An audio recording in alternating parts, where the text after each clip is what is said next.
Un trueno retumbó, rasgando el oscuro cielo nocturno de Madrid, como si el universo estuviera gritando una ira contenida. Chocaba con el sonido de la lluvia torrencial que golpeaba el tejado de una lujosa villa en una exclusiva urbanización en las afueras de la ciudad. En el salón, normalmente ordenado con muebles caros, reinaba ahora un caos emocional mucho más devastador que la tormenta de fuera. Allí, un hombre de rostro apuesto pero de corazón frío, Santiago Montoya, se erguía con los ojos encendidos de odio, mirando a la mujer que acababa de dar a luz a su hijo, hacía 3 días. Isadora, la desdichada mujer, todavía se veía muy pálida, con el cuerpo temblando por el dolor posparto. Abrazaba con fuerza al pequeño bebé que lloraba a gritos en sus brazos, como si intentara proteger a la única vida inocente en esa habitación de la brutalidad de su propio padre, quien ahora parecía un extraño al que nunca antes había conocido. Santiago arrojó bruscamente una vieja maleta al frío suelo de mármol. El sonido resonó con fuerza en las paredes de la casa, mientras le ordenaba a Isadora que se largara inmediatamente de la casa que ella había cuidado con tanto cariño. Sin importarle el estado físico de su esposa, que todavía estaba muy débil y necesitaba un descanso absoluto, Santiago avanzó con arrogancia. Sus caros zapatos de cuero resonaban con fuerza cada vez que golpeaban el suelo, creando un ritmo de amenaza que hacía que el corazón de Isadora latiera con fuerza por un miedo paralizante. El hombre señaló el rostro de Isadora con su dedo índice, que temblaba por una ira irracional, lanzando palabras tan afiladas como una daga que se clavaron directamente en el corazón de la mujer, que lo había acompañado durante los últimos 2 años en el silencio y la sencillez. Gritó que estaba harto de vivir con una mujer pobre que no aportaba nada a su carrera ni a su estatus social ante sus socios de negocios. Acusó a Isadora de ser solo una carga, un parásito que vivía de gorra en la magnífica casa que Santiago afirmaba ser el fruto de su propio esfuerzo. A los ojos de Santiago en ese momento, Isadora era solo una huérfana sin un apellido de prestigio a la que se había casado únicamente por su inocencia. Pero ahora, esa inocencia era considerada una estupidez vergonzosa en medio de la creciente ambición de Santiago por convertirse en el rey del negocio inmobiliario en la capital. En un rincón de la habitación, sentada en un sofá de terciopelo granate con las piernas elegantemente cruzadas, Valeria sonreía con cinismo mientras sorbía una copa de vino tinto. Disfrutaba del drama doméstico cuya destrucción había planeado meticulosamente durante meses. La mujer llevaba un vestido de seda que abrazaba su esbelta figura a la perfección, en marcado contraste con la apariencia de Isadora, que solo vestía un sencillo camisón de algodón algo gastado y llevaba el pelo recogido de cualquier manera.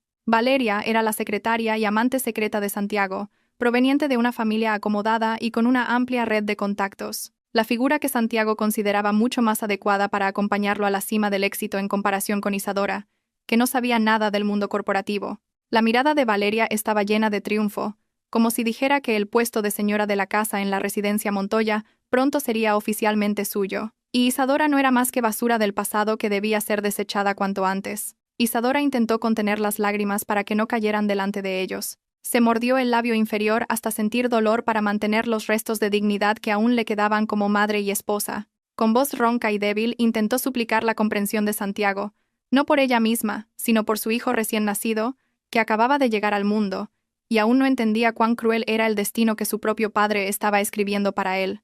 Isadora le recordó a Santiago que afuera había una gran tormenta, y que era imposible para una mujer recién parida con un bebé sobrevivir sin un refugio. Sin embargo, su súplica fue respondida con una risa burlona de la propia madre de Santiago, doña Consuelo, que acababa de aparecer desde la cocina con un rostro agrio no menos aterrador. Doña Consuelo, una mujer de mediana edad que siempre había menospreciado a Isadora desde el primer día de su matrimonio, sintió que había llegado el momento perfecto para expulsar a la nuera, que consideraba portadora de mala suerte y un obstáculo para la fortuna de su hijo. Doña Consuelo se acercó a Isadora, y con crueldad, tiró de la manta que cubría el pequeño cuerpo de su nieto, haciendo que el llanto del bebé se hiciera aún más fuerte, rompiendo el silencio de la noche. La anciana se burló con un tono de voz agudo, diciendo que su nieto ni siquiera parecía un descendiente de la robusta familia Montoya, sino solo un bebé débil que había heredado la sangre de pobreza de su inútil madre. Aquellas palabras crueles fueron como un rayo que golpeó directamente el corazón de Isadora, quemando todo el respeto y la paciencia que había cultivado por su suegra para mantener la integridad de su hogar.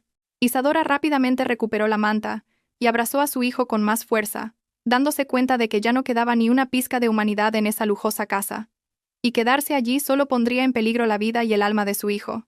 Santiago luego le arrojó un sobre marrón grueso a la cara. El sobre la golpeó con fuerza en la mejilla antes de caer y esparcir su contenido por el suelo. Documentos de divorcio ya firmados unilateralmente y unos pocos billetes de euro cuya cantidad era insultante. Santiago declaró fríamente que esa era la última indemnización para Isadora, suficiente para alquilar una habitación barata durante unos meses y comprar leche de fórmula, como si el vínculo matrimonial y la responsabilidad como padre pudieran ser redimidos con una suma tan insignificante de dinero. Dejó claro que, a partir de ese momento, Isadora ya no era su esposa, y ese niño ya no era su responsabilidad, porque Valeria pronto le daría un descendiente de mucha más calidad y prestigio, de un vientre de clase alta. Esa confesión oprimió el pecho de Isadora, al darse cuenta de que esta traición no era momentánea, sino que había sido planeada desde hacía mucho tiempo, incluso mientras ella arriesgaba su vida para dar a luz a su hijo. Isadora miró fijamente a Santiago, grabando cada centímetro del rostro del hombre que una vez amó sinceramente, tratando de encontrar los restos de la calidez que existió cuando él le propuso matrimonio bajo la luz de la luna llena. Pero lo que encontró fue un sólido muro de hielo y una mirada vacía, sin alma, como si el hombre frente a ella hubiera sido poseído por el demonio de la codicia que había devorado su conciencia. Isadora se inclinó lentamente, soportando un dolor punzante en la parte baja de su abdomen debido a los puntos de la operación que aún no habían cicatrizado. Recogió su vieja maleta sin tocar ni un solo billete de los que estaban esparcidos por el suelo. El gesto de Isadora de rechazar el dinero hizo que Santiago bufara molesto, considerándolo una forma de orgullo estúpido de una pobre que no conocía su lugar. Pero en realidad, era una forma de resistencia silenciosa, que demostraba que la dignidad de Isadora no podía ser comprada con el sucio dinero de la traición. Con pasos vacilantes pero firmes, Isadora caminó hacia la puerta principal, que estaba abierta de par en par, permitiendo que el viento nocturno, cargado de gotas de lluvia, golpeara su rostro mojado por las lágrimas y el sudor frío. Cada paso que daba se sentía increíblemente pesado, como si arrastrara el peso del mundo entero sobre sus hombros. Pero sabía que no podía mirar atrás, porque detrás solo había un infierno disfrazado de hogar. Valeria y doña Consuelo se reían a carcajadas a sus espaldas. Sus risas sonaban como un canto fúnebre que acompañaba su partida, celebrando la victoria efímera que creían haber logrado perfectamente esa noche. Isadora susurró suavemente a su bebé, que todavía lloraba, prometiéndole que a partir de esa noche solo serían ellos dos contra el mundo, y juró por su propia vida que no permitiría que nadie volviera a hacerle daño a su hijo, ni siquiera su propio padre. Tan pronto como los pies de Isadora salieron del porche, la lluvia torrencial la recibió sin piedad, empapando todo su cuerpo en segundos, y haciendo que el bebé en sus brazos temblara de frío. Rápidamente abrió un paraguas viejo que sacó de la maleta, pero era demasiado frágil para resistir las ráfagas de viento, y varias veces estuvo a punto de escapársele de su débil agarre. La calle frente a la urbanización estaba desierta y oscura, iluminada solo por la tenue luz de las farolas y los relámpagos que ocasionalmente destellaban, creando sombras aterradoras en el asfalto mojado. Isadora siguió alejándose de la puerta de la casa de Santiago, atravesando la cortina de lluvia que se hacía cada vez más densa. El frío comenzó a calarle hasta los huesos, pero el fuego de la ira y la determinación que ardía en su pecho le proporcionaba un extraño calor que la mantenía avanzando. Después de caminar unos 500 metros, Isadora se detuvo en una parada de autobús solitaria y sucia.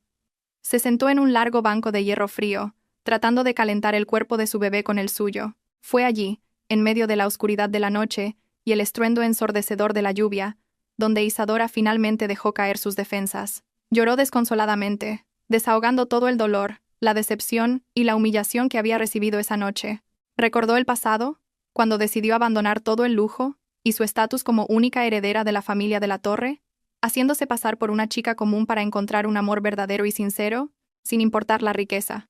Pensó que lo había encontrado en Santiago, que en su día parecía sencillo y trabajador, pero resultó que solo era una máscara para ocultar su verdadera naturaleza oportunista y cruel. Un error de juicio que tuvo que pagar a un precio muy alto. Pero el llanto de Isadora no duró mucho, porque de repente los faros de un coche muy brillante atravesaron la oscuridad, deslumbrándola y poniéndola en alerta al instante. Una caravana de lujosos coches negros avanzaba lentamente, dividiendo los charcos de agua en la carretera.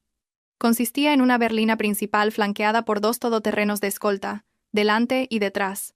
La caravana se detuvo justo frente a la parada donde estaba sentada Isadora. El suave motor de los coches apenas se oía por encima del ruido de la lluvia, transmitiendo un aura de poder e intimidación. La puerta delantera del coche se abrió, y un hombre de mediana edad con un impecable traje negro salió rápidamente con un gran paraguas negro, caminando hacia Isadora con una actitud respetuosa que contrastaba enormemente con el trato que acababa de recibir de su marido. Aquel hombre era Arturo, el leal mayordomo de la familia de la Torre, que había servido durante más de 30 años. Su rostro, normalmente tranquilo, ahora mostraba una profunda preocupación y tristeza al ver el lamentable estado de su joven señora. Arturo se inclinó profundamente ante Isadora, ignorando las salpicaduras de agua de lluvia que mojaban sus caros pantalones de tela, y la saludó llamándola señorita con una voz que temblaba de emoción contenida. Dijo que el señor, el padre de Isadora, lo sabía todo, y había ordenado su recogida inmediata después de que la señal de emergencia de su medallón se activara hacía unas horas. Isadora miró a Arturo con una expresión difícil de descifrar. Una mezcla de alivio porque la ayuda había llegado y vergüenza por tener que regresar en un estado tan destrozado, demostrando que las advertencias de su padre sobre Santiago en el pasado eran una amarga verdad. Isadora se levantó lentamente, ayudada por Arturo, quien rápidamente tomó la vieja maleta, mientras con la otra mano la cubría a ella y al bebé con el paraguas con sumo cuidado, como si fueran las joyas más preciosas del mundo. La puerta trasera de la lujosa berlina se abrió automáticamente, revelando un interior de cuero color crema, cálido y confortable, equipado con todo tipo de comodidades de alta tecnología que Isadora no había disfrutado durante mucho tiempo mientras vivía como esposa de Santiago. Antes de entrar en el coche, Isadora se tomó un momento para mirar una vez más hacia la oscura calle que conducía a la casa de Santiago. La mirada en sus ojos había cambiado por completo. Ya no había la mirada de una mujer débil suplicando piedad. Lo que había ahora era la mirada fría y afilada de la heredera de un imperio empresarial multimillonario que había despertado de su largo sueño, lista para exigir venganza por cada lágrima derramada esa noche. Dentro del coche, cálido e insonorizado, Isadora reclinó su dolorida espalda en el mullido asiento, sintiendo la suave vibración del motor que comenzaba a moverse, dejando atrás esa zona periférica llena de malos recuerdos. Arturo se sentó en el asiento delantero, mirando de vez en cuando por el espejo retrovisor para asegurarse del estado de su joven señora. Informó que el mejor equipo médico ya estaba preparado en la residencia principal de los de la Torre para examinar el estado de Isadora y del joven señorito. Isadora solo asintió lentamente. Sus delicados dedos acariciaban la mejilla de su hijo, que ahora dormía profundamente gracias al calor del coche. Susurró suavemente que el nombre de este niño no sería el que Santiago le había dado al azar, sino el que ella misma había elegido, Héctor, simbolizando la fuerza de un león que rugiría con fuerza en el futuro. Esa noche fue el final de Isadora, la esposa pobre y maltratada, y el comienzo del resurgimiento de Isadora de la Torre, la verdadera reina de los negocios. Mientras tanto, de vuelta en la lujosa casa que Isadora acababa de abandonar, una fiesta de celebración se desarrollaba alegremente en medio de la tormenta. Santiago descorchó una botella de champán caro que había guardado durante mucho tiempo, sirviendo el líquido espumoso en las copas de cristal de Valeria y su madre. Brindaron por la liberación de Santiago de la carga del pasado. Santiago se sentía inmensamente aliviado, como si le hubieran quitado una gran piedra del pecho. Imaginaba un futuro brillante con Valeria, que podría introducirlo en el círculo de la élite empresarial de Madrid, sin darse cuenta de que la mujer que acababa de expulsar era la verdadera llave de oro hacia la cima del mundo que tanto anhelaba.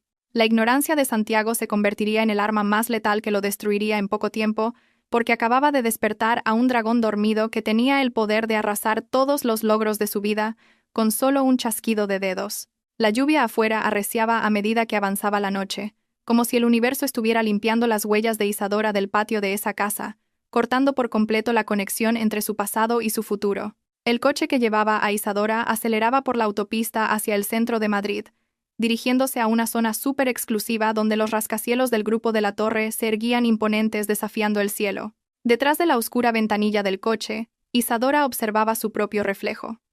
Vio las marcas del cansancio, pero también una nueva fuerza nacida del dolor. Juró en su corazón que la próxima vez que se encontrara con Santiago, él no vería a la esposa que podía pisotear, sino a una diosa de la venganza, que le haría arrepentirse hasta la médula de haber nacido en este mundo. El juego del destino acababa de empezar, y esta vez, era Isadora quien tendría el control total del tablero de ajedrez. El portón de hierro forjado de 5 metros de altura, adornado con el emblema de un águila bicéfala dorada, se abrió lentamente de forma automática cuando los sensores detectaron la llegada de la caravana de coches que traía a Isadora de vuelta al lugar al que pertenecía. La residencia principal de la familia de la Torre no era una simple mansión de lujo, sino un palacio moderno que se alzaba majestuosamente en una finca de 10 hectáreas en la zona más exclusiva del barrio de Salamanca, oculta del bullicio de la ciudad por altos muros y frondosos árboles centenarios. Las artísticas luces del jardín se encendieron al unísono para dar la bienvenida a la princesa perdida,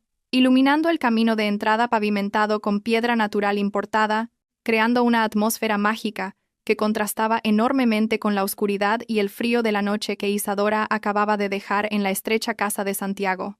Para Isadora, esta vista trajo una ola de nostalgia dolorosa y tranquilizadora a la vez, recordándole una infancia llena de abundancia antes de que decidiera abandonarlo todo en busca de la ilusa ilusión de un amor ingenuo. La berlina negra se detuvo justo frente al majestuoso vestíbulo principal, donde decenas de sirvientes con impecables uniformes ya estaban formados en 2 filas rectas, inclinando la cabeza en señal del más alto respeto hacia su joven señora. Al final de la fila se encontraba un hombre mayor con una autoridad indiscutible. Don Fernando de la Torre, el patriarca de la familia y fundador del imperio empresarial del Grupo de la Torre, respetado en toda Europa. Aunque su rostro permanecía tan severo y frío como de costumbre, el temblor de su mano, que sostenía un bastón de ébano, y el brillo de una lágrima contenida en el rabillo de su ojo, delataban la agitación emocional de un padre que veía a su hija regresar destrozada. Arturo abrió rápidamente la puerta del coche, y en el momento en que Isadora salió con el bebé en brazos, la atmósfera de tenso silencio se transformó instantáneamente en un momento emocionalmente pesado cuando las miradas de padre e hija finalmente se encontraron después de tanto tiempo separadas por el ego y los malentendidos.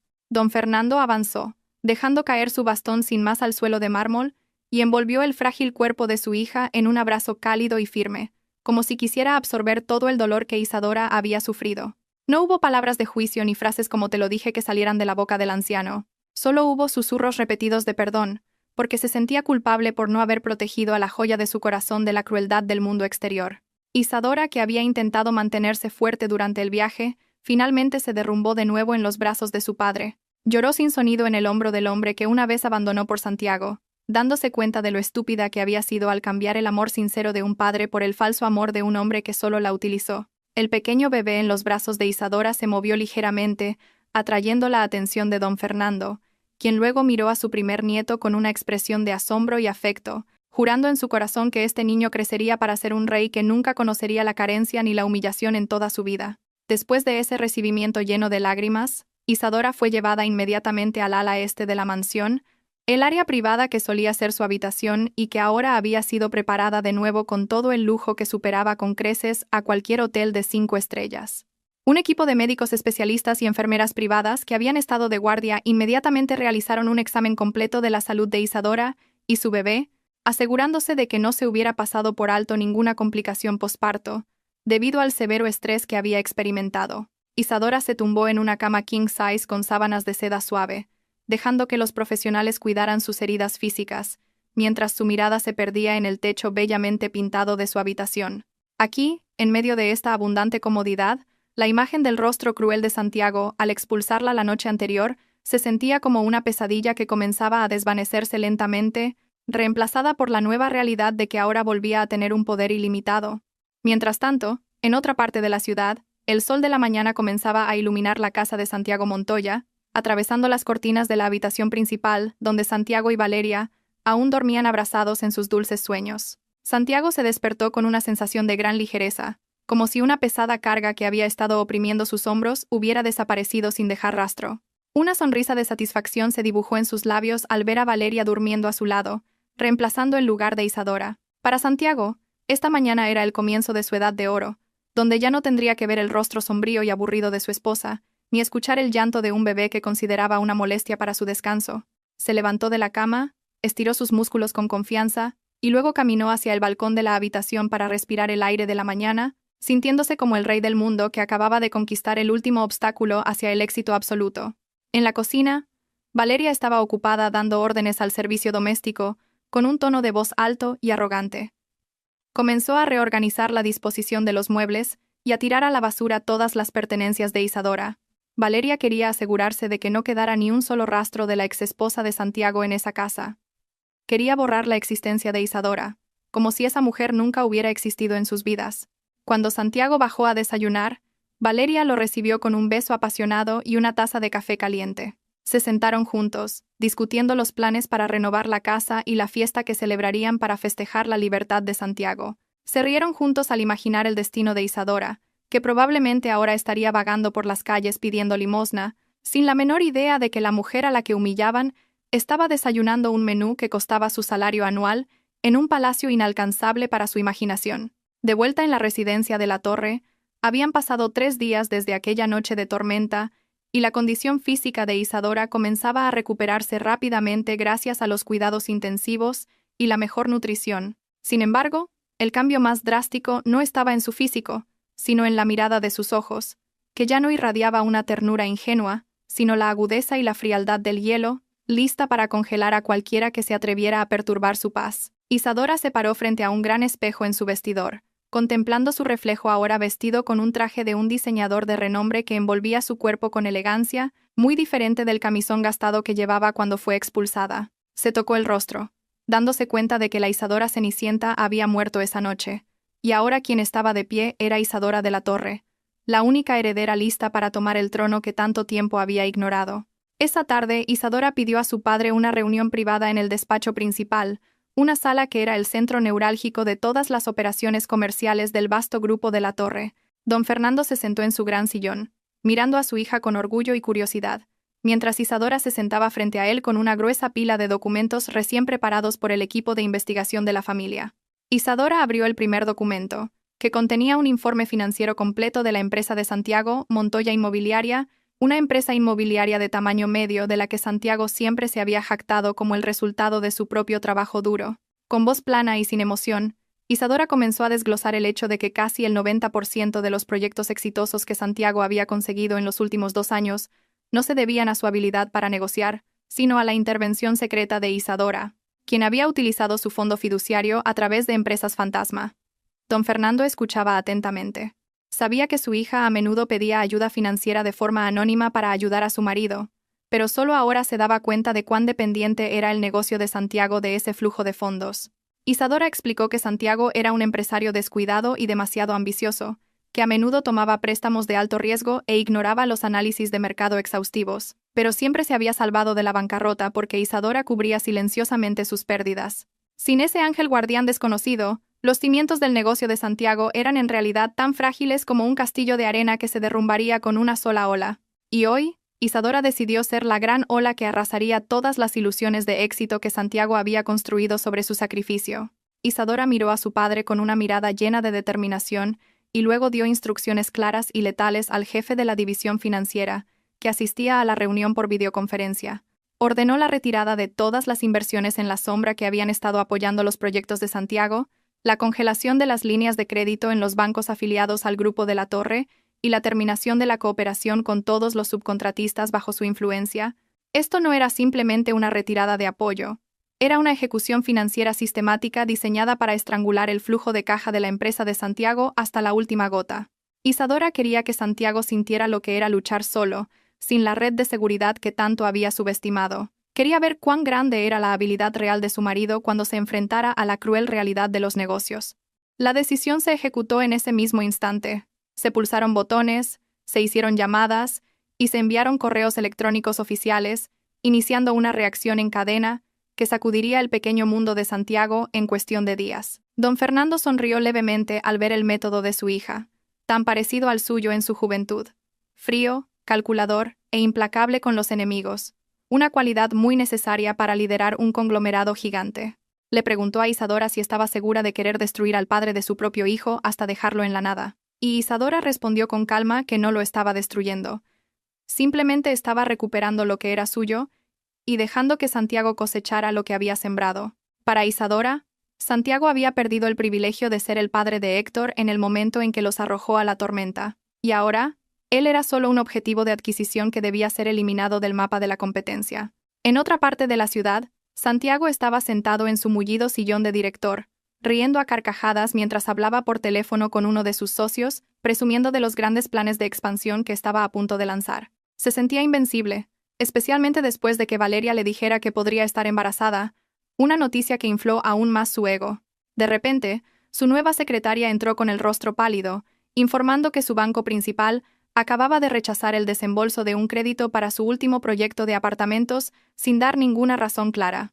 Santiago frunció el ceño, molesto por esta pequeña interrupción, y con arrogancia ordenó a su secretaria que llamara al director del banco y resolviera ese asunto trivial, convencido de que su gran nombre era suficiente para presionar al banco. No sabía que esta era solo la primera grieta en la gigantesca presa que pronto se rompería y lo ahogaría en un diluvio de ruina. Esa noche, Isadora estaba en el balcón de su habitación, sosteniendo a un Héctor despierto, mirando las centelleantes luces de Madrid, que se extendían bajo ellos como un mar de joyas. El viento nocturno soplaba suavemente, agitando su largo cabello ahora suelto y hermoso, trayendo un aroma de victoria dulce, pero también amargo. Le prometió a Héctor que este mundo sería su patio de recreo y que nadie se atrevería a subestimarlos de nuevo.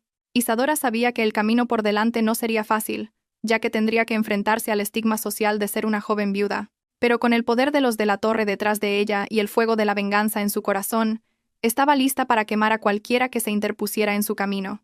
El nuevo capítulo de la vida de Isadora había comenzado, y el juego del gato y el ratón entre la diosa de la venganza y el ratón arrogante acababa de entrar en su fase más interesante.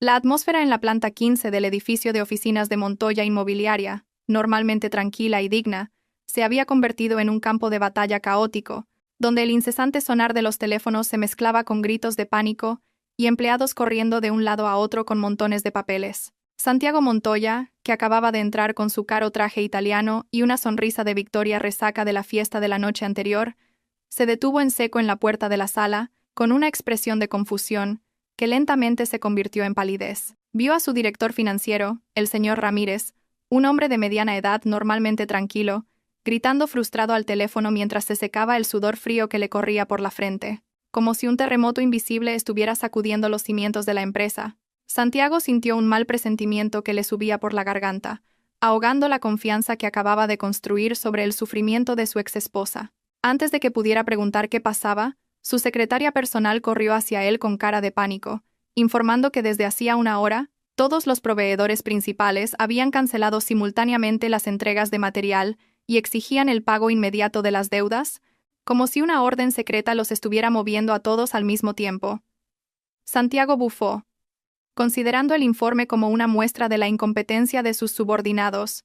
Luego, a grandes zancadas, irrumpió en su propio despacho y cerró la puerta de un portazo tan fuerte que los cristales de las ventanas temblaron. Inmediatamente cogió el teléfono de su escritorio y llamó al director de su banco de confianza, quien siempre había sido amable y le había facilitado la obtención de préstamos blandos para sus proyectos inmobiliarios. Pero, en lugar del cálido saludo que solía recibir, la voz al otro lado sonaba fría, formal y distante, informándole que, según una reciente auditoría interna, el perfil de riesgo de Montoya Inmobiliaria se había disparado repentinamente al nivel rojo, por lo que todas las líneas de crédito quedaban congeladas indefinidamente.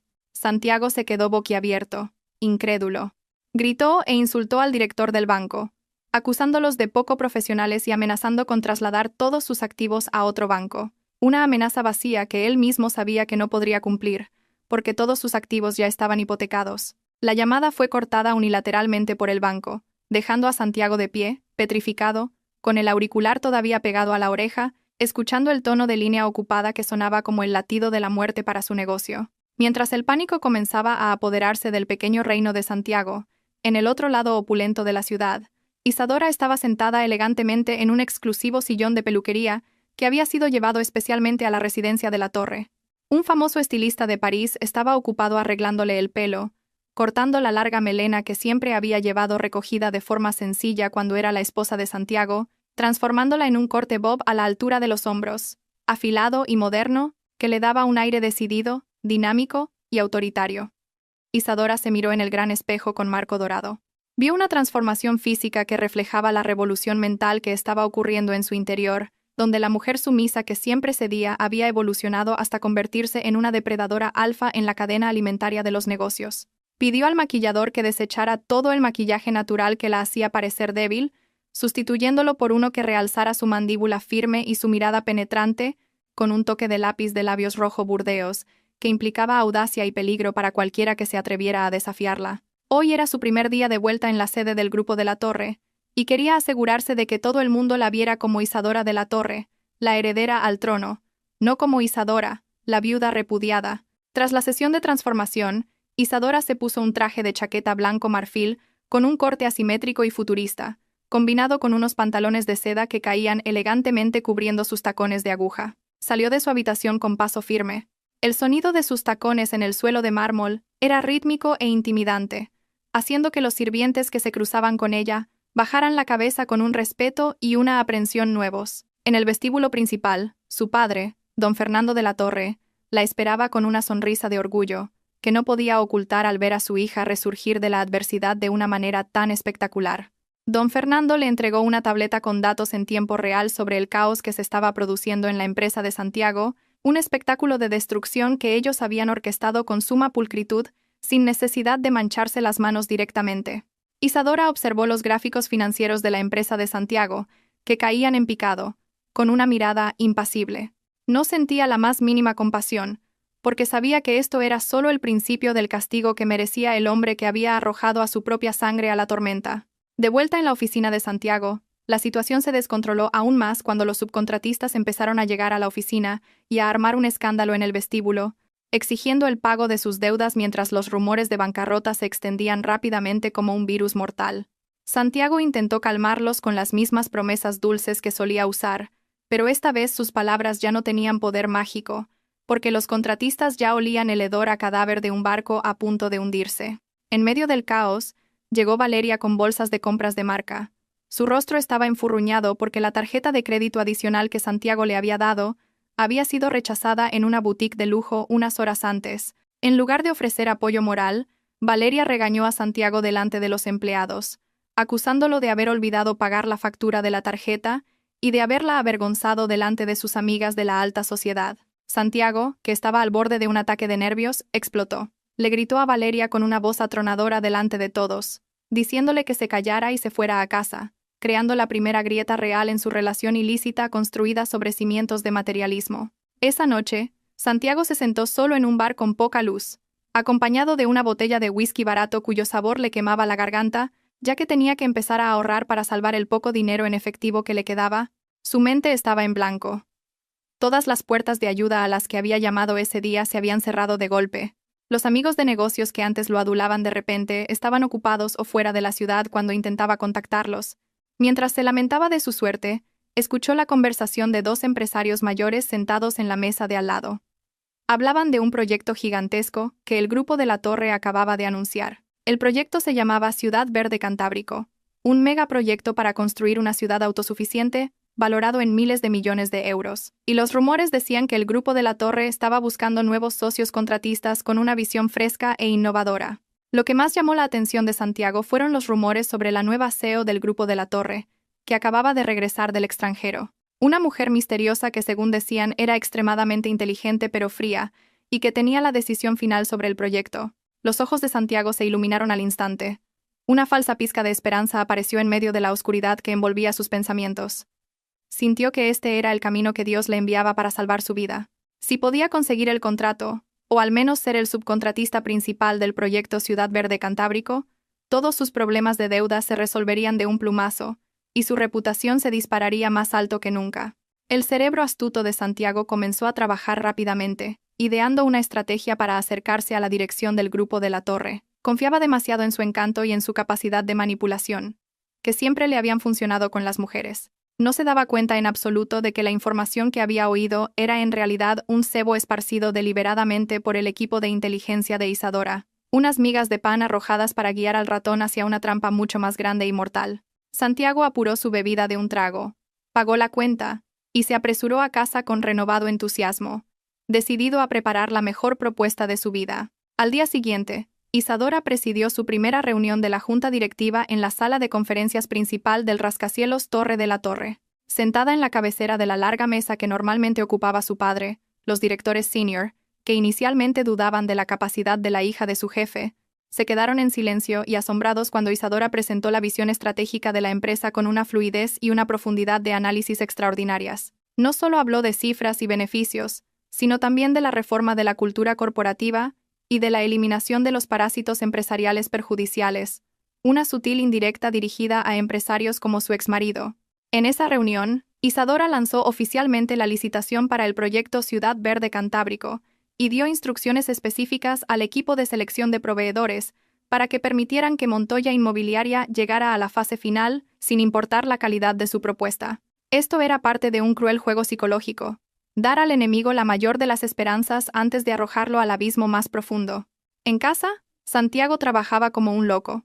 Se encerró en su despacho durante 2 días seguidos, ignorando a Valeria, que no paraba de quejarse pidiendo atención y una explicación sobre su situación financiera. Santiago preparó la propuesta con sumo detalle, llegando incluso a falsificar algunos datos de su cartera y sus informes financieros para que su empresa pareciera más solvente y digna a los ojos del Grupo de la Torre, un acto criminal que él consideraba una creatividad empresarial razonable. Estaba seguro de que con su experiencia y su carisma, sería capaz de convencer a la misteriosa CEO. Incluso fantaseaba con poder seducirla para obtener más beneficios. Valeria, sintiéndose ignorada, empezó a sospechar. Espió por el resquicio de la puerta y vio a Santiago sonriendo solo mientras miraba la pantalla del portátil. Los celos y la inseguridad comenzaron a crecer en el corazón de Valeria, temerosa de que Santiago estuviera planeando algo que no la incluía, o, peor aún, que estuviera persiguiendo a otra mujer por dinero. Mientras tanto, Isadora regresó a la mansión después de un largo día de trabajo. Fue directamente a la habitación del bebé para amamantar a Héctor, el único momento en el que se quitaba la máscara de hierro de reina de los negocios y volvía a ser una madre cariñosa. Mientras acariciaba la cabeza de su hijo, escuchaba el informe de Arturo, quien le comunicó que Santiago había inscrito oficialmente a su empresa en la licitación del proyecto e incluso había enviado varios regalos de lujo a la secretaria de la junta directiva para obtener un acceso prioritario. Isadora sonrió con cinismo, asqueada por los métodos sucios que su exmarido seguía utilizando, pero por otro lado, se sentía satisfecha porque su plan avanzaba sin contratiempos. Le susurró a Héctor que su padre biológico era un hombre patético, dispuesto a hacer cualquier cosa por dinero, pero que había desechado una joya de valor incalculable. Isadora luego ordenó a Arturo que organizara un encuentro casual en un evento benéfico al que asistirían las élites empresariales la próxima semana, un lugar donde se mostraría a Santiago por primera vez, pero de una manera que él nunca podría adivinar. Santiago finalmente salió de su despacho con el rostro demacrado pero los ojos brillantes de ambición. Sostenía una pila de documentos de la propuesta, elegantemente encuadernados con una cubierta de cuero de lujo. Le dijo a Valeria que sus tiempos difíciles estaban a punto de terminar y que serían más ricos que nunca, siempre y cuando ella fuera un poco más paciente y dejara de malgastar dinero por un tiempo. Valeria, aunque todavía molesta, finalmente cedió ante la dulce promesa de riqueza. Incluso se ofreció a acompañar a Santiago a los eventos de negocios, pero él se negó, argumentando que debía concentrarse en presionar a los altos cargos del Grupo de la Torre solo. Este rechazo amplió aún más la distancia entre ellos, sembrando la semilla de la sospecha que se convertiría en una bomba de relojería. A Santiago no le importaban los sentimientos de Valeria. En su cabeza solo existía la imagen de su encuentro con la CEO del Grupo de la Torre. Se imaginaba a sí mismo en el podio del éxito, sin saber que el escenario al que se dirigía era el de su propia ejecución. Los días pasaron con una tensión creciente. La empresa de Santiago se moría cada vez más. Algunos activos comenzaron a ser embargados por empresas de leasing, y los empleados iniciaron una huelga por el retraso en el pago de sus salarios. Pero Santiago se mantuvo obstinado. Apostó el último dinero que le quedaba para sobornar a alguien de dentro y conseguir una invitación a la cena de gala benéfica organizada por la Fundación de la Torre, donde estaba previsto que la nueva CEO hiciera su aparición pública. Santiago se puso su mejor smoking. Se miró en el espejo, convenciéndose de que sería el hombre más encantador de la sala. No sabía que, al otro lado de la ciudad, Isadora también se estaba preparando, poniéndose un vestido de noche diseñado especialmente para hacer que cualquiera que la viera se arrodillara, lista para interpretar el papel principal en el drama de venganza cuyo guión había escrito a la perfección. La noche del encuentro sería el punto de inflexión inevitable, donde el pasado y el presente chocarían con una fuerza devastadora.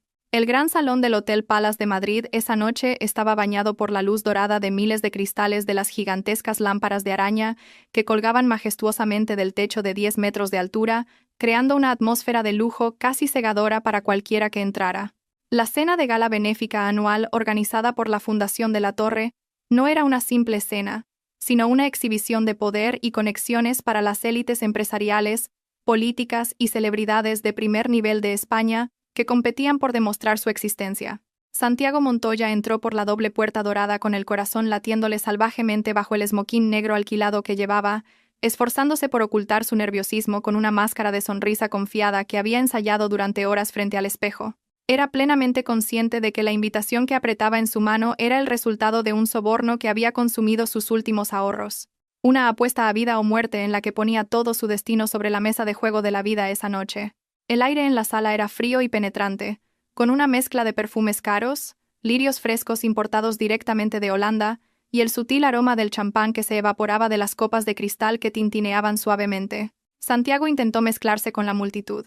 Sus ojos salvajes se movían rápidamente, escaneando cada rostro presente, buscando figuras importantes que pudieran ser el salvavidas para su negocio naufragante. Pero la amarga realidad no tardó en abofetearle cuando varios socios de negocios a los que solía invitar a jugar al golf ahora le daban la espalda o fingían estar ocupados con sus móviles al verle llegar.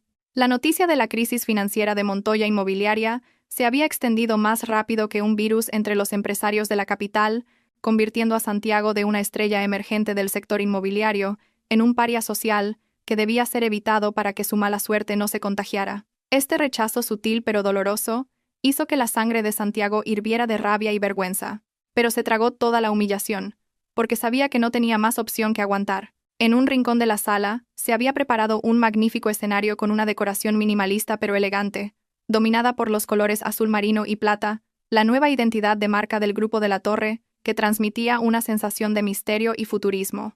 Santiago cogió una copa de agua mineral de la bandeja de un camarero que pasaba.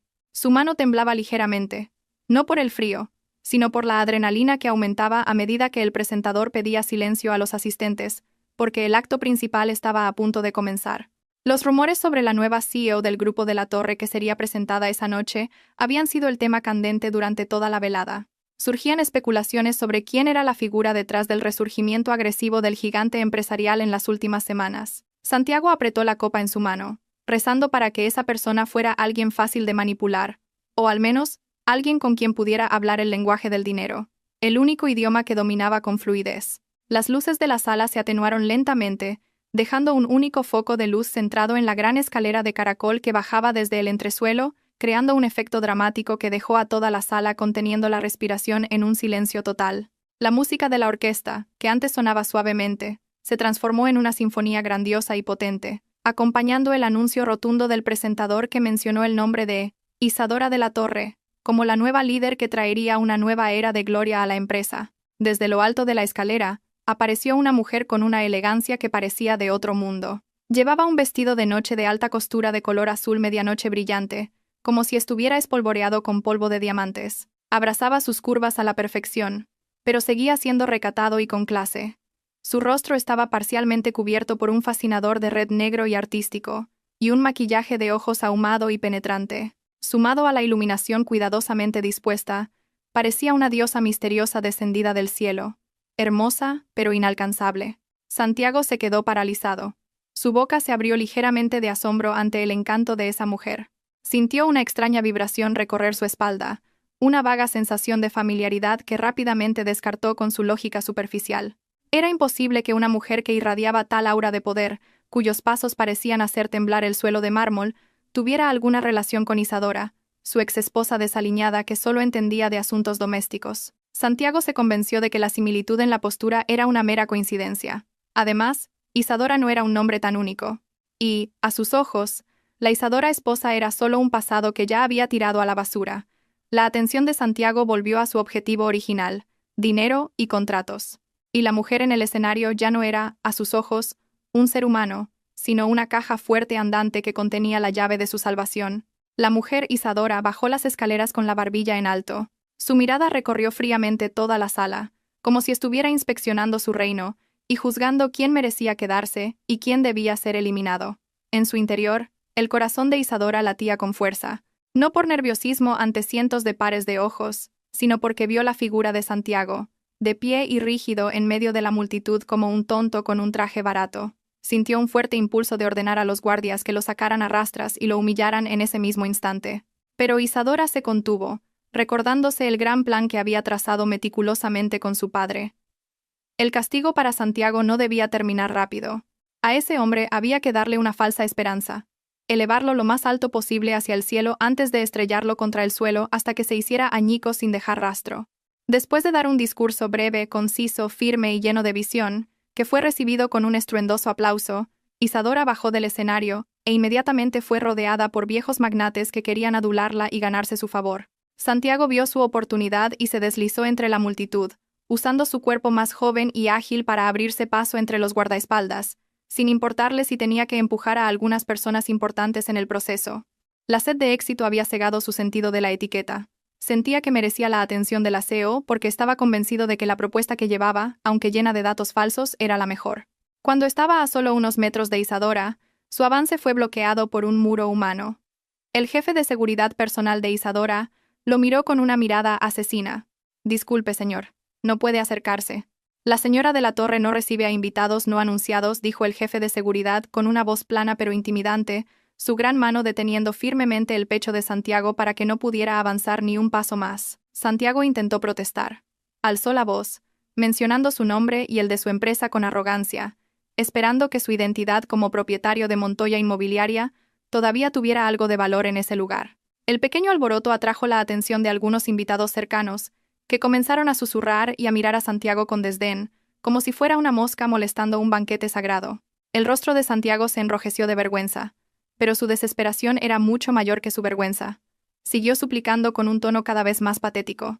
«Por favor, solo necesito 5 minutos. Solo 5 minutos para entregarle la propuesta del proyecto Ciudad Verde Cantábrico».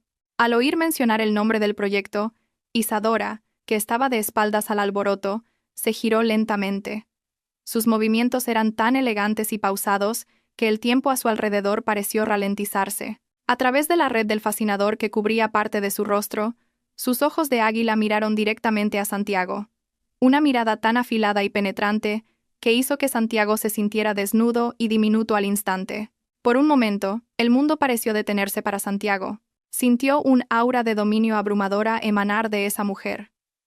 Un poder que lo obligó a inclinar la cabeza instintivamente.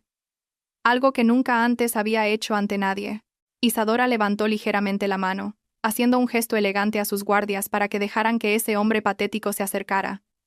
Un gesto de benevolencia de una reina hacia un mendigo. Santiago avanzó con las piernas temblorosas. Un sudor frío le recorría la espalda. Intentó sonreír amablemente, pero sus labios se sentían rígidos y secos. Se paró justo delante de Isadora, pero extrañamente no se atrevió a mirarla directamente a los ojos, como si un instinto primario le advirtiera del gran peligro que acechaba detrás de esa belleza. «Buenas noches, señora de la Torre. Soy Santiago Montoya, director general», comenzó a balbucear Santiago, pero fue interrumpido de inmediato por la voz de Isadora, que sonaba grave, ronca y llena de autoridad, una voz cuyo tono había cambiado deliberadamente para no ser reconocida. «Sé quién es usted, señor Montoya. La reputación de su empresa ha llamado bastante la atención de mi equipo de auditoría últimamente», dijo Isadora con un tono difícil de interpretar, entre el elogio y un sarcasmo mortal. Santiago, demasiado confiado e ingenuo, interpretó esas palabras como una señal positiva de que el perfil de su empresa había sido notado por la alta dirección del Grupo de la Torre. Sacó rápidamente su tarjeta de visita con un movimiento torpe, entregándosela con ambas manos como un subordinado ante un rey, inclinándose un poco más de la cuenta, lo que demostraba su desesperación. «Es un gran honor para mí, señora. Le aseguro que tenemos soluciones innovadoras para el proyecto Ciudad Verde Cantábrico que ningún otro contratista tiene», se jactó rápidamente Santiago, tratando de vender su sueño vacío. Isadora no tocó la tarjeta. Dejó que su asistente personal, que estaba a su lado, la cogiera. Un pequeño gesto que simbólicamente rebajaba el estatus de Santiago a un nivel indigno de contacto directo con ella. «La innovación sin integridad es solo una bomba de relojería», señor Montoya, respondió Isadora con frialdad. Su frase tenía un doble sentido que apuntaba directamente al corazón de su antiguo problema matrimonial. Pero Santiago era demasiado estúpido para darse cuenta. «Le daré la oportunidad de presentar una oferta oficial mañana por la mañana. Pero recuerde, en el Grupo de la Torre no toleramos ni el más mínimo error. Un paso en falso, y estará acabado». La amenaza fue pronunciada con un tono plano y aterrador que le puso la piel de gallina a Santiago. Isadora se dio la vuelta sin esperar respuesta, dejando a Santiago de pie, petrificado, con una mezcla de miedo, alivio y una extraña euforia. Sentía que acababa de escapar por los pelos, pero al mismo tiempo, sentía que acababa de vender su alma a un demonio hermoso y seductor. Mientras Isadora se alejaba, escoltada de cerca por su séquito de seguridad, sintió que sus piernas flaqueaban un poco por la contención de la explosión de emociones en su pecho. Quería gritar, abofetear esa cara arrogante, escupirle en público, pero logró contenerse por el bien de una victoria final más dulce. En una sala VIP privada, Isadora finalmente se quitó el fascinador que le cubría el rostro. Su respiración era agitada mientras se sentaba en el sofá. Aferró con fuerza los reposabrazos hasta que sus nudillos se pusieron blancos. Arturo se acercó rápidamente con un vaso de agua tibia, mirando a su joven señora con una mezcla de preocupación y admiración. «Lo ha hecho a la perfección, señorita». «El ratón ha mordido el anzuelo», susurró Arturo para calmarla. Isadora sonrió levemente. Una sonrisa que no llegó a sus ojos. «Esto es solo el principio, Arturo. Quiero que vuele alto con sus alas de cera, para que cuando salga el sol de la verdad, caiga y se haga pedazos». De vuelta en el salón de baile, Santiago se sentía como si acabara de ganar la lotería. Salió del hotel con paso ligero, como si flotara, olvidando todas las humillaciones que había recibido minutos antes. En su mente, ya imaginaba las montañas de dinero que fluirían a su cuenta, el rostro de Valeria volviendo a adularlo y el arrepentimiento de quienes lo habían subestimado esa noche. Rápidamente cogió su móvil y llamó a Valeria con voz emocionada. «Cariño, prepárate. Vamos a ser ricos. Esa mujer, la CEO, me ha dado luz verde», gritó Santiago de alegría en el vestíbulo del hotel, sin importarle las miradas extrañas de los demás huéspedes. Sentía que el destino estaba de su lado, sin darse cuenta de que la luz verde que veía era en realidad la luz de un tren que se dirigía a toda velocidad hacia él para arrollarlo sin piedad. Esa noche, cuando Santiago llegó a casa con una botella de champán barato que había comprado en una tienda de conveniencia de camino, Valeria lo recibió con escepticismo, pero sus ojos brillaron al escuchar la historia exagerada de Santiago. Él le contó cómo la CEO del grupo de la Torre había quedado fascinada con su carisma y le había prestado una atención especial, convirtiendo la humillación de antes en una heroica historia de conquista. Valeria, que era fundamentalmente codiciosa, se dejó llevar de nuevo por esas dulces promesas. Celebraron su victoria efímera con pasión, riéndose sobre el sufrimiento ajeno que aún no había sido pagado. Mientras tanto, a lo lejos, Isadora estaba en el balcón de su habitación, mirando la luna cubierta por nubes negras, preparándose para apretar aún más el lazo que ya rodeaba el cuello de Santiago al día siguiente. A la mañana siguiente, el contrato de colaboración exclusiva aterrizó en el escritorio de Santiago, enviado directamente por un mensajero especial del grupo de la Torre. Santiago leyó el título del documento con las manos temblando de alegría. Sus ojos solo escanearon las fantásticas cifras del contrato, sin molestarse en leer las pequeñas cláusulas escritas en las páginas finales. No vio las cláusulas trampa que estipulaban penalizaciones por retraso irrazonables, garantías de activos personales por cualquier error de especificación y el derecho absoluto de auditoría en cualquier momento y sin previo aviso. Para Santiago, ese grueso fajo de papeles era un billete de oro al paraíso. En realidad, era la orden de su propia ejecución, que firmó voluntariamente y con una sonrisa de estupidez. Su pluma cara bailó sobre el papel, trazando la firma que sellaría su destino para siempre. Mientras tanto, en la sede del grupo de la Torre, Isadora observaba una pantalla que mostraba una cámara de seguridad pirateada en el despacho de Santiago. Sonrió fríamente mientras susurraba: «Bienvenido al infierno, querido esposo». La firma se realizó muy rápidamente, y la noticia de que Montoya Inmobiliaria había ganado la licitación preliminar del proyecto Ciudad Verde Cantábrico se extendió de inmediato, haciendo que los acreedores que antes eran feroces se volvieran dóciles. El teléfono de Santiago volvió a sonar. Esta vez con felicitaciones de sus falsos amigos que querían volver a adularlo. Y Santiago disfrutó cada segundo con una arrogancia desmedida. Sentía que había demostrado que podía tener éxito sin Isadora, que la decisión de deshacerse de su esposa e hijo había sido la correcta para su carrera. No sabía que cada céntimo que recibiría de este proyecto era dinero envenenado que corroería su vida desde dentro. Y la mujer que consideraba su diosa salvadora era el ángel de la muerte afilando su guadaña, esperando el momento adecuado para cegar el cuello de su arrogancia. El primer pago del proyecto Ciudad Verde Cantábrico finalmente llegó a la cuenta de la empresa Montoya Inmobiliaria, con una cantidad fantástica, una cifra con una fila de ceros suficiente para hacer tragar saliva a cualquiera. Para Santiago Montoya, el sonido de la notificación de transferencia en su móvil sonó como un canto celestial que lo liberaba del infierno de deudas que lo había estado ahogando, dándole una embriagadora ilusión de libertad financiera.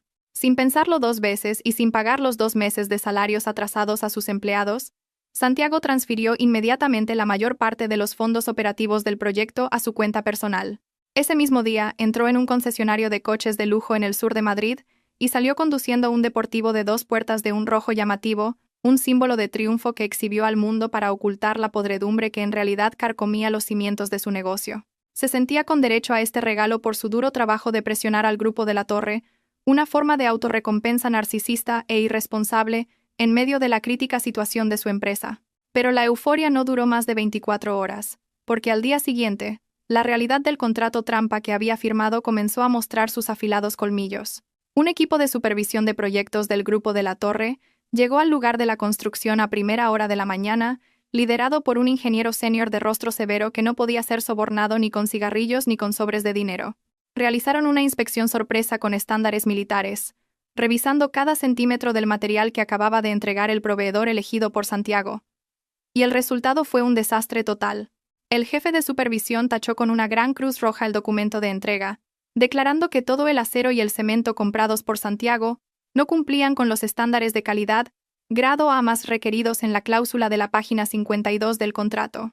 Santiago, que acababa de llegar en su nuevo deportivo, se quedó boquiabierto al ser informado de que tenía que desechar todo ese material valorado en cientos de miles de euros y reemplazarlo con material de una lista de proveedores certificados designados por el Grupo de la Torre. Cuando Santiago comprobó los precios de esos proveedores certificados, su corazón pareció detenerse por un momento. Los precios que fijaban eran 3 veces más caros que los del mercado normal. Fue entonces cuando se dio cuenta de que había caído en un círculo vicioso donde todos los beneficios de su proyecto se esfumarían solo en la compra de materias primas, o incluso tendría que poner dinero de su bolsillo para cubrir la diferencia. Santiago intentó protestar ante la dirección de proyectos del Grupo de la Torre por teléfono, pero solo lo conectaron con un contestador automático o con personal junior que le recordaba amablemente la cláusula sobre las penalizaciones por retraso, que ascendían a millones de euros por día. Un sudor frío comenzó a empapar su cara camisa. La visión de los enormes beneficios que había soñado se desvaneció lentamente, reemplazada por la sombra de una bancarrota mucho más aterradora que la anterior. Estaba atrapado. Si avanzaba, los costes se disparaban. Si retrocedía, las penalizaciones por cancelación del contrato lo llevarían a la ruina a él y a sus descendientes. Mientras Santiago luchaba contra el pánico en la obra, Valeria disfrutaba de su día en un centro comercial de élite, intentando recuperar su estilo de vida de socialité que se había interrumpido. Entró con arrogancia en su boutique favorita, eligiendo varios bolsos y zapatos de marca, con la intención de presumir de ellos en las redes sociales como prueba de que ella y Santiago habían resurgido. Pero cuando entregó la tarjeta de crédito platino de Santiago en la caja, el datáfono rechazó la transacción con un vergonzoso mensaje de denegada. Valeria le pidió a la cajera que lo intentara de nuevo. Su rostro comenzó a enrojecerse mientras la cola detrás de ella empezaba a susurrar. Pero el resultado fue el mismo. La cajera de la boutique, que antes siempre la recibía con una dulce sonrisa, ahora la miraba con desprecio y retiraba los artículos de la compra, como si temiera que sus caros productos se contaminaran con la pobreza de Valeria. Valeria salió de la boutique sintiéndose destrozada y furiosa. Su orgullo había sido pisoteado en público. Llamó inmediatamente a Santiago, gritando histéricamente, pero él ignoró sus llamadas. Esa noche, el hogar de Santiago y Valeria se convirtió en un campo de batalla lleno de gritos y acusaciones mutuas, mucho peor que cuando Isadora todavía vivía allí.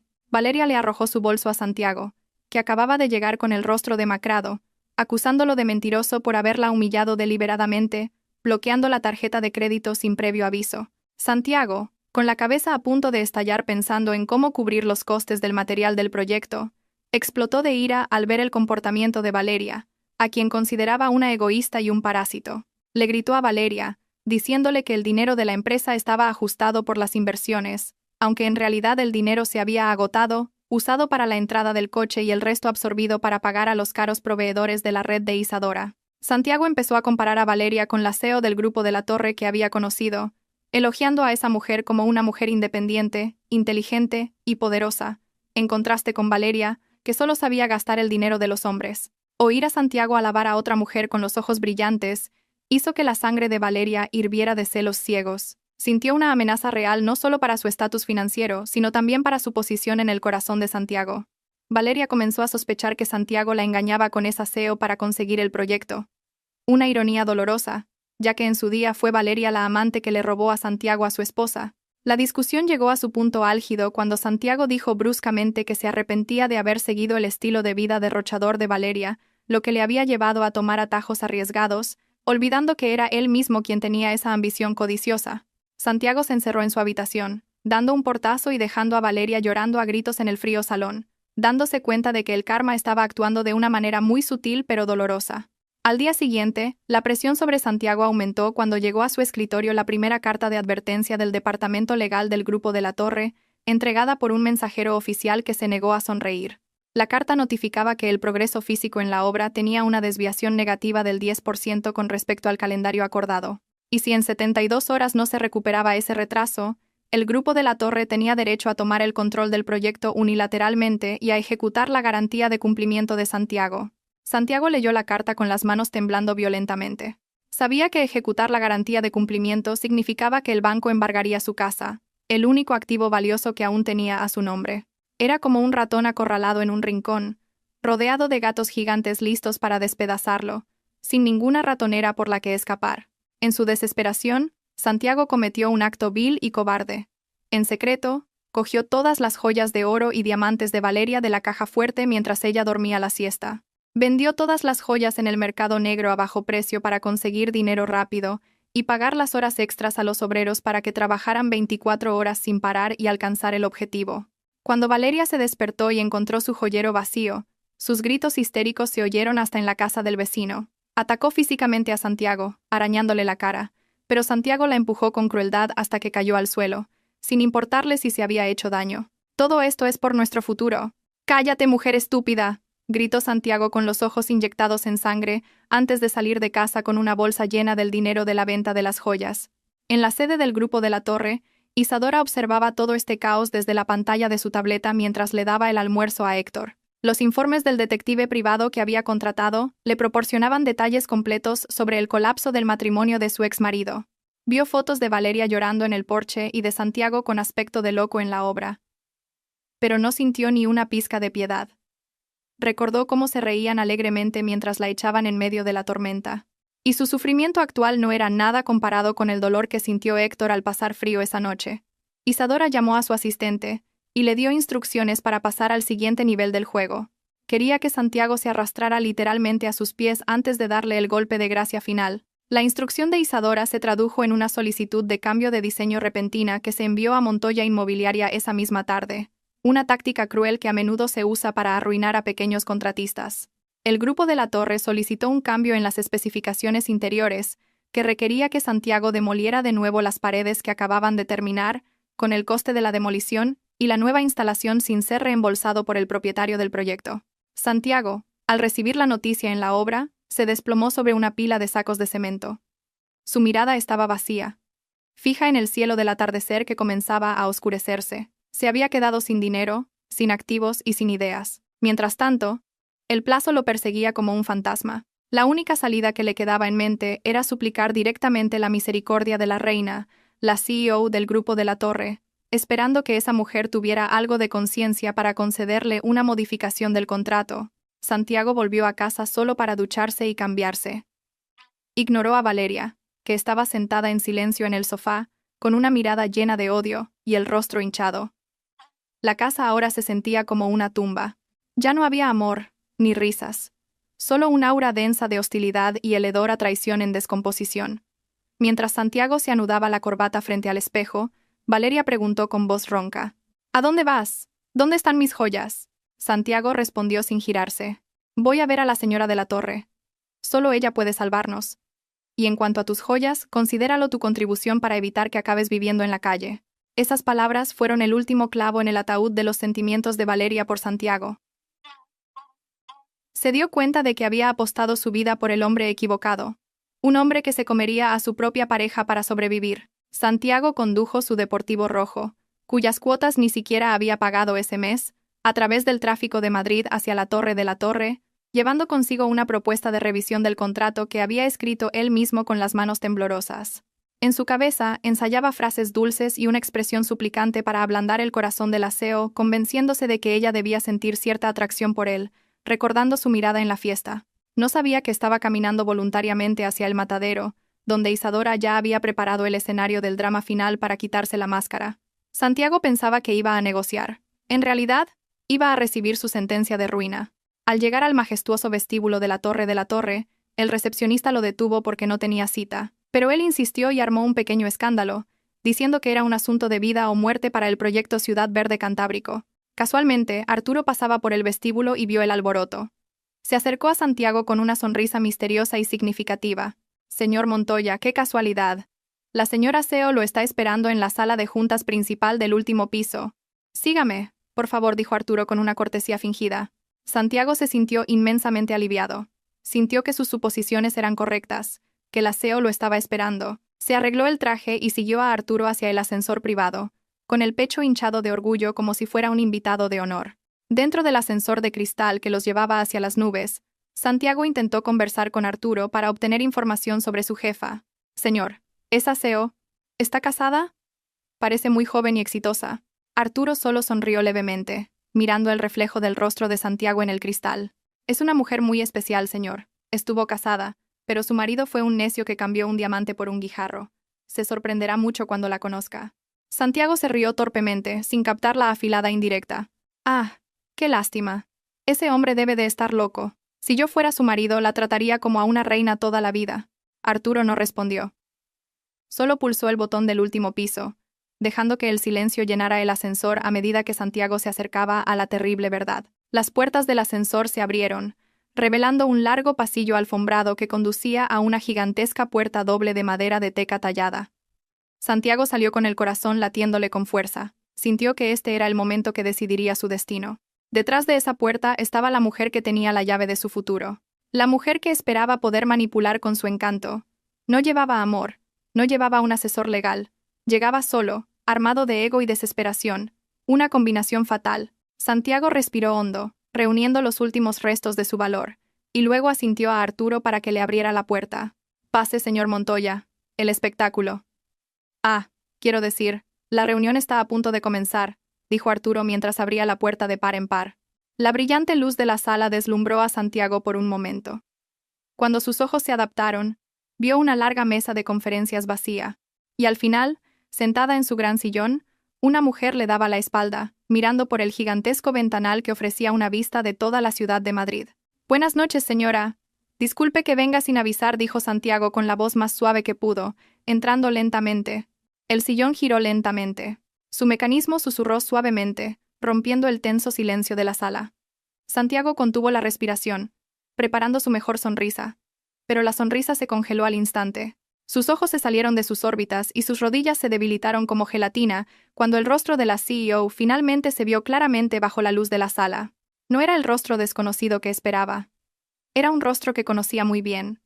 El rostro que había insultado. El rostro que había expulsado. Era Isadora. El silencio que se apoderó de la sala de reuniones era tan denso y pesado que parecía que el aire se hubiera convertido en plomo fundido, oprimiendo el pecho de Santiago hasta dejarlo sin aliento. Sus ojos estaban desorbitados, con venas rojas apareciendo en ellos mientras miraba a la elegante mujer sentada en el gran sillón con una incredulidad mezclada con puro terror. Su cerebro luchaba por encontrar una explicación lógica. Quizás era la hermana gemela perdida de Isadora, o quizás estaba alucinando por el estrés y el alcohol. Pero cuanto más la miraba, más reconocía cada centímetro de ese rostro. El pequeño lunar cerca de su oreja izquierda, la forma de su nariz afilada y esa mirada, aunque ahora mucho más fría y penetrante, pertenecía a la misma mujer con la que se había casado, con la que había dormido y a la que había arrojado a la tormenta aquella noche. La boca de Santiago se abría y cerraba como un pez fuera del agua. Su voz se atascó en su garganta, solo capaz de emitir un silbido patético. «Ay, Isadora. Imposible. Tú deberías». La mujer sonrió. Pero la sonrisa no llegó a sus ojos, tan fríos como el hielo del Ártico. Se levantó lentamente de su silla. Sus pasos sonaron firmes sobre la gruesa alfombra mientras se acercaba a Santiago, que seguía petrificado cerca de la puerta. ¿Debería qué, Santiago? ¿Debería haber muerto de frío en la calle? ¿O debería ser una vagabunda suplicando tu compasión? La voz de Isadora era melodiosa pero letal. Cada sílaba contenía un veneno que paralizaba el valor de Santiago. «Permíteme presentarme.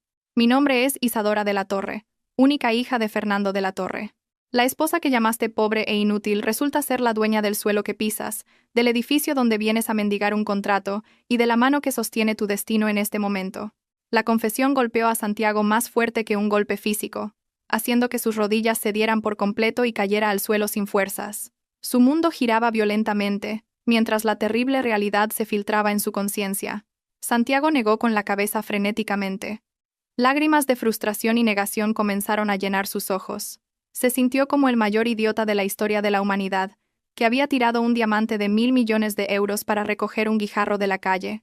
Esto es mentira. Si eras tan rica, ¿por qué vivías como una sirvienta en mi casa? ¿Por qué no decías nada cuando mi madre te insultaba?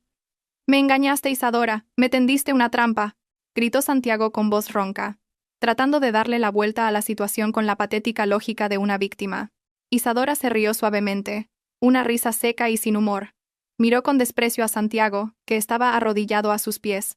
No te tendí una trampa, Santiago. Solo quería ser amada por lo que era, no por la fortuna de mi padre. Te di mi corazón, mi lealtad y mi devoción durante 2 años. Pero tú, lo cambiaste por codicia y traición. Fuiste tú quien eligió suspender el examen de lealtad.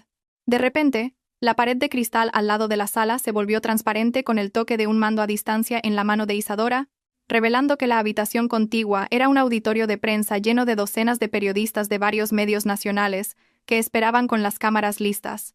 Santiago se sobresaltó. Intentó cubrirse la cara, pero ya era demasiado tarde. Isadora pulsó un botón del intercomunicador y la conversación que acababan de tener se había transmitido en directo a la sala. Una apertura dramática. La puerta de conexión se abrió, y Isadora agarró con fuerza el cuello de la chaqueta de Santiago, arrastrando al hombre, ahora tan débil como un muñeco de trapo, bajo los deslumbrantes flashes de las cámaras. Bienvenido a tu verdadero escenario. Mi querido esposo, susurró Isadora al oído de Santiago. Hoy, toda España verá el verdadero rostro de un estafador experto que se aprovechó de su propia esposa e hijo. El auditorio estalló con el sonido de los obturadores de las cámaras y los susurros de los periodistas, sorprendidos al ver el estado desaliñado de Santiago, en marcado contraste con la imagen de empresario exitoso que había construido. Isadora se paró en el podio con la autoridad de una reina, mientras Santiago estaba a su lado con la cabeza gacha, flanqueado por 2 guardias de seguridad corpulentos para que no pudiera escapar. Isadora comenzó a hablar al micrófono. Su voz era fuerte y clara, anunciando la rescisión unilateral del contrato con Montoya Inmobiliaria por fraude de datos, malversación de fondos del proyecto y graves violaciones de la ética empresarial. En la pantalla gigante detrás de ellos, se mostraban pruebas de transferencias de dinero del proyecto a la cuenta personal de Santiago, fotos de los materiales falsos que utilizó y grabaciones de CCTV, de él vendiendo las joyas de su esposa, desnudando todos los crímenes de Santiago sin dejar nada ante el público. Entre la multitud de periodistas se encontraba Valeria, que acababa de llegar por una invitación falsa enviada por Isadora. Su rostro estaba pálido al ver al hombre que había admirado, ahora humillado hasta la médula en un escenario nacional. Valeria se dio cuenta de que su carrera de socialité había terminado y que ella también sería arrastrada a esta ruina si no actuaba rápido. Pero la mirada penetrante de Isadora, dirigida hacia ella desde el podio, la dejó clavada en su sitio. Isadora luego señaló a Valeria entre la multitud. Y esa mujer de ahí es la razón por la que el director de Montoya Inmobiliaria abandonó a su familia. Valeria, por favor, sube. Este escenario también es tuyo.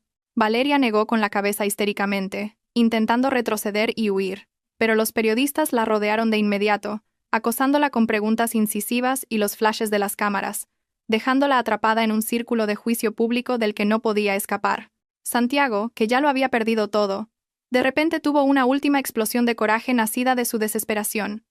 Intentó arrebatarle el micrófono a Isadora, gritando como un loco: «Miente. Es una mala esposa. Tengo derecho a la mitad de los bienes. Soy su marido. La mitad de la fortuna de los de la torre es mía». Su grito delirante solo provocó las risas burlonas de los presentes y una mirada de asco de Isadora. «¿Lo olvidas?», Santiago lo interrumpió Isadora con calma, sacando un papel de su bolsillo. «El acuerdo de divorcio que me arrojaste a la cara esa noche. Lo firmaste ante notario, renunciando a todos tus derechos sobre mí y mi fortuna. Y legalmente, esta empresa era mía antes de casarnos. No obtendrás ni un céntimo, solo las deudas que se acumulan». En ese preciso momento, la puerta lateral del auditorio se abrió y entraron un par de agentes de policía uniformados de la Unidad de Delitos Económicos, con una orden de arresto en la mano. Caminaron con paso firme hacia el escenario y esposaron las manos de Santiago a la espalda con un frío clic metálico que puso fin a su libertad por mucho, mucho tiempo. Santiago se resistió, llorando, suplicando la piedad de Isadora, invocando el nombre de su hijo. «Por Héctor. Isadora, no hagas esto. Soy su padre». Pero Isadora solo lo miró con una expresión vacía, como si viera a un extraño sin importancia. El padre de Héctor murió cuando echó a su hijo a la tormenta. Tú solo eres un preso más que se pudrirá en la cárcel, respondió Isadora con frialdad, dándole la espalda al arresto. Los periodistas se abalanzaron para capturar el momento en que Santiago era arrastrado fuera del escenario como un animal capturado. Su rostro estaba mojado por las lágrimas y los mocos. Su caro traje, arrugado y sucio. Una visión trágica de la caída de un hombre demasiado arrogante para mirar hacia abajo. Valeria también fue detenida por la policía para ser interrogada como testigo y presunta beneficiaria del blanqueo de capitales. Gritaba, culpando a Santiago, maldiciendo al hombre que la había arrastrado a este infierno. El drama terminó con Isadora de pie, erguida en el escenario, sola pero fuerte. Los focos la iluminaban como un símbolo de la victoria de la justicia sobre la tiranía, mientras la sombra de su pasado era arrastrada hacia la oscuridad de una celda. Una vez que el alboroto se calmó y la policía se llevó a los alborotadores, Isadora volvió al podio, se arregló el pelo y sonrió sinceramente a los asistentes, que aún estaban atónitos. Disculpen por el pequeño drama de antes, dijo con naturalidad, como si acabara de tirar la basura. Volvamos al orden del día. El Grupo de la Torre se enorgullece de anunciar que el proyecto Ciudad Verde Cantábrico seguirá adelante bajo mi dirección directa, con total transparencia y dedicación al bienestar de la comunidad. Un estruendoso aplauso llenó la sala, esta vez no por miedo o coacción, sino por un profundo respeto hacia la figura de una mujer de hierro, capaz de transformar una tragedia personal en una brillante victoria profesional. Esa noche, la noticia del arresto de Santiago Montoya y la revelación de la identidad de Isadora de la Torre ocuparon los titulares de todas las cadenas de televisión y medios online, convirtiéndose en el tema de conversación de todo el país. Los internautas se unieron para condenar a Santiago y alabar a Isadora, convirtiéndola en un nuevo icono del feminismo y del poder femenino. En una celda de detención temporal, apestosa y estrecha, Santiago estaba acurrucado en un rincón, mirando la fría pared de hormigón. No había colchón mullido, ni aire acondicionado, ni sirvientes, solo un arrepentimiento tardío que torturaba su alma. Imaginaba los rostros de Isadora y de su hijo, la vida de lujo que podría haber disfrutado si hubiera sido un poco más paciente y leal. Pero ahora todo eso eran solo sombras fugaces que se alejaban, dejando un amargo sabor a hiel en su boca que nunca desaparecería. En la residencia de la Torre, Isadora apagó el televisor que mostraba las noticias sobre su exmarido. Se sentía cansada, pero también inmensamente aliviada, como si el veneno que se había acumulado en su cuerpo hubiera sido finalmente purgado. Caminó hacia el dormitorio de Héctor, viendo a su hijo dormir plácidamente en su cuna dorada. Su rostro era pacífico e inocente. Isadora acarició suavemente la mejilla de su hijo. «Se acabó, mi niño. El monstruo malo se ha ido. Ahora solo estamos nosotros y un futuro brillante». Esa noche, Isadora durmió profundamente, sin pesadillas, por primera vez en mucho tiempo, sabiendo que había logrado proteger su imperio y, lo más importante, proteger a su hijo de un pasado oscuro. Pero tras las rejas, el rencor y la locura comenzaron a crecer en el corazón de Santiago. No podía aceptar esta derrota.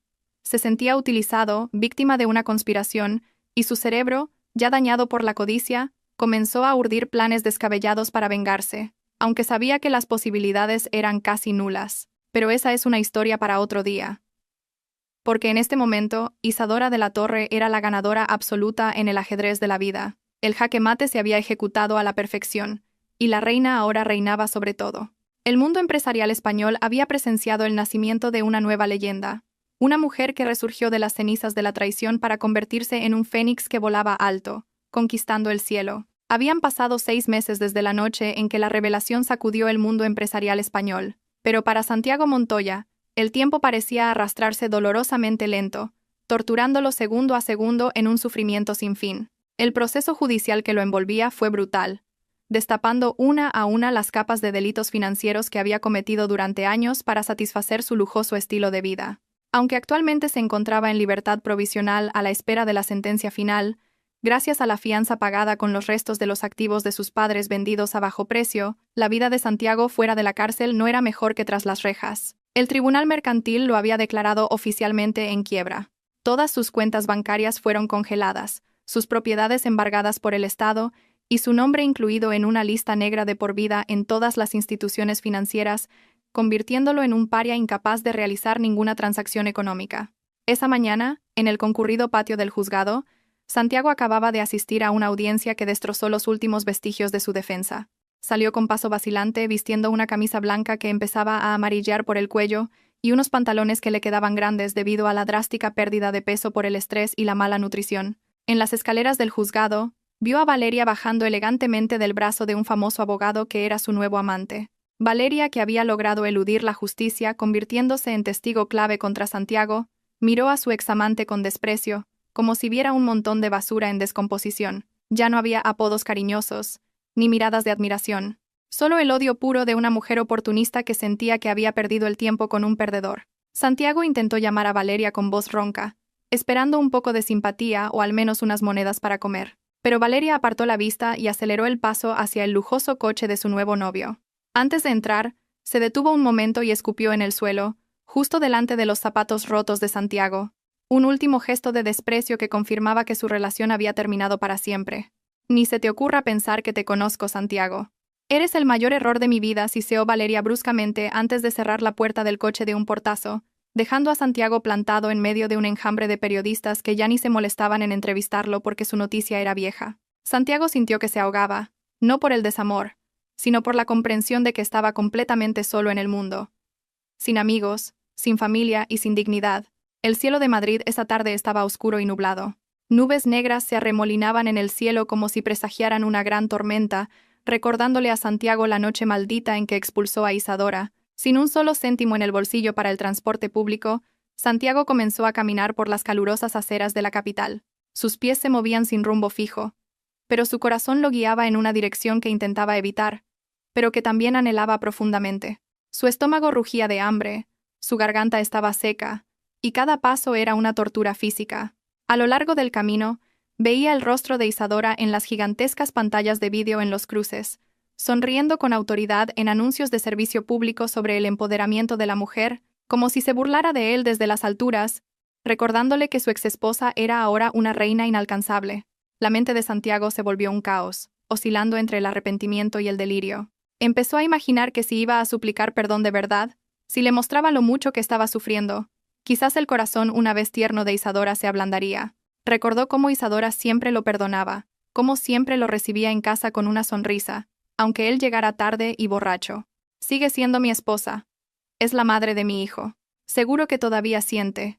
Algo murmuraba Santiago una y otra vez como un mantra de loco para darse fuerzas, olvidando que él mismo había matado esos sentimientos con sus propias manos. El hambre y la desesperación embotaron su lógica. Se convenció de que Isadora solo estaba enfadada, y que volvería con él si se esforzaba lo suficiente. Al atardecer comenzó a llover. Las gotas se convirtieron en un aguacero que empapó el ya débil cuerpo de Santiago. Siguió caminando, arrastrando sus pies doloridos hacia el barrio de Salamanca, donde se alzaba imponente el Palacio de los de la Torre. La lluvia se intensificó, acompañada de fuertes vientos y relámpagos, una recreación exacta de la escena de aquella noche.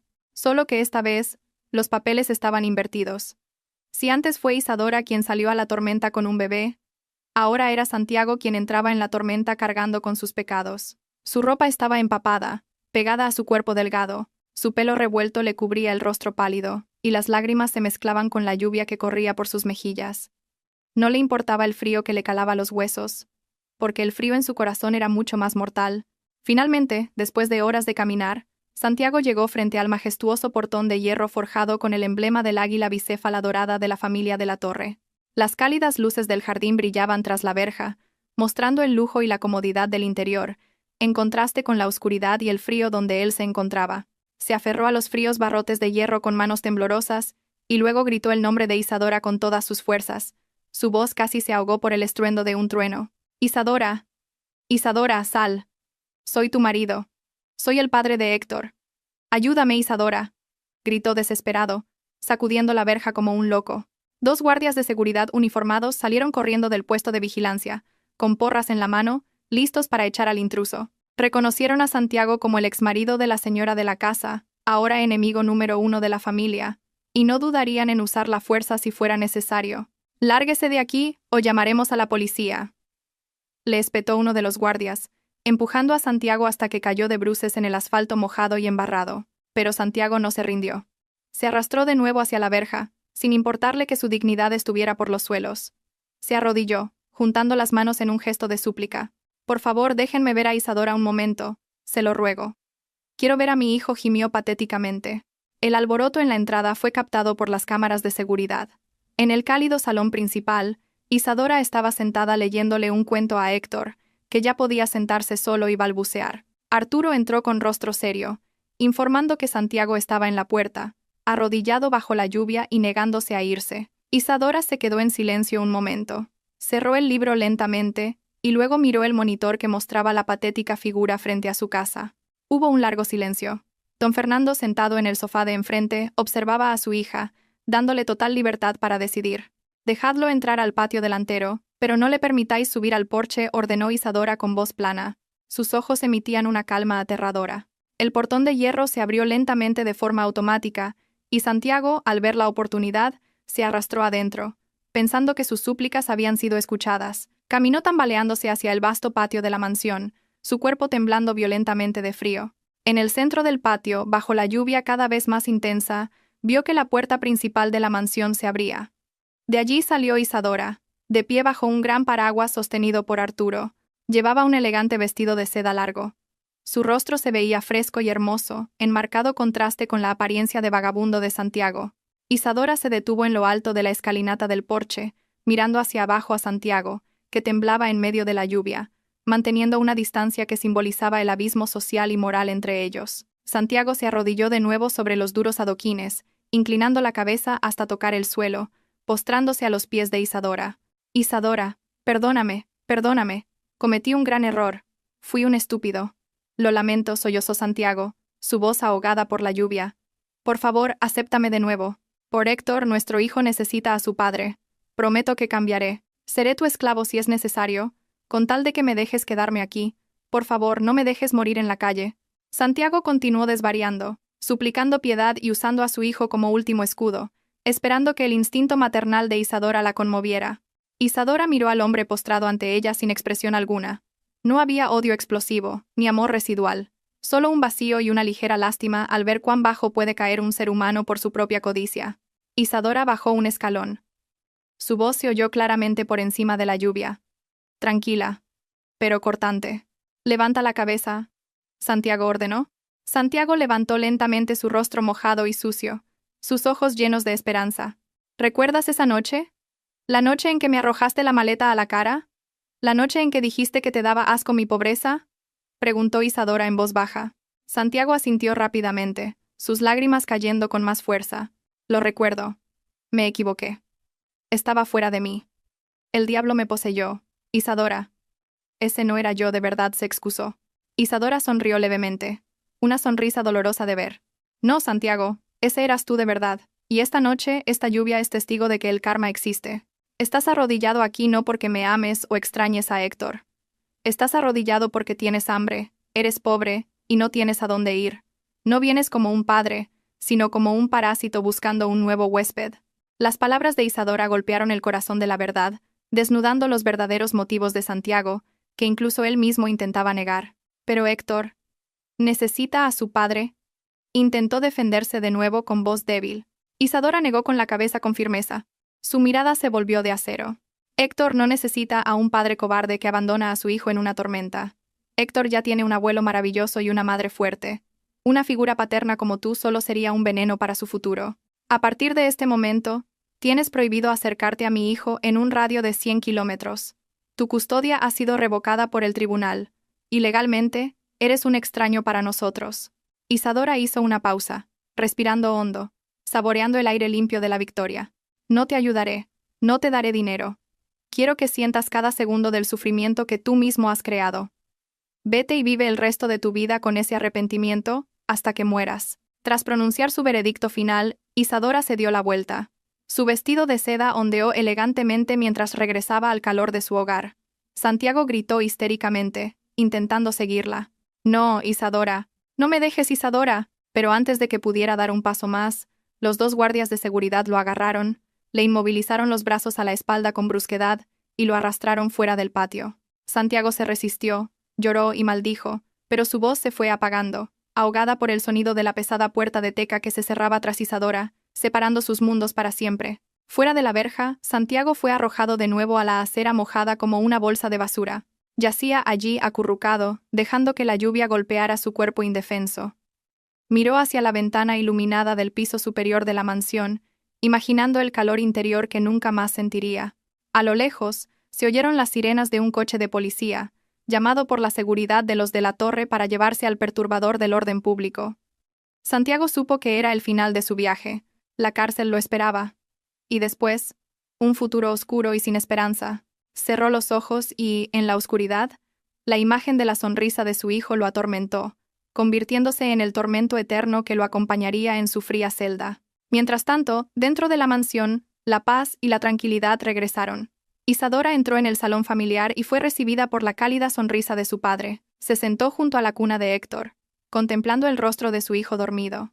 Arturo llegó con una toalla caliente y una taza de té de manzanilla para calmarla. ¿Se encuentra bien, señorita?, preguntó Arturo con amabilidad. Isadora aceptó el té, sorbiéndolo lentamente, sintiendo el calor extenderse por su cuerpo. «Estoy muy bien, Arturo». «Mejor que nunca», respondió Isadora con firmeza. Miró por la ventana, viendo la lluvia que seguía cayendo. Ya no veía la tormenta como algo aterrador, sino como un limpiador que lavaba las heridas del pasado, fertilizando la tierra para una nueva vida. Había pasado por la prueba de fuego. Había sido traicionada, humillada y abandonada, pero había resurgido como una persona más fuerte, más sabia e invencible. Ya no era la chica ingenua que anhelaba el amor de un hombre equivocado. Era Isadora de la Torre, una madre, una líder y una mujer que tenía el control total de su propio destino. Se inclinó y besó la frente de Héctor con infinito amor, susurrando una promesa que mantendría para siempre. «Duerme tranquilo, mi amor. Ninguna tormenta volverá a tocarte. Mamá siempre estará aquí, siendo tu escudo y tu espada, asegurándome de que el mundo se arrodille a tus pies». La noche avanzaba. Las luces de la mansión se fueron apagando, dejando una paz eterna a sus felices habitantes. Y afuera, la tormenta amainó lentamente, dejando un cielo nocturno despejado, listo para recibir el sol de la mañana que traería una nueva y brillante esperanza. La historia de la traición había terminado, sellada con la tinta dorada de una justicia perfecta.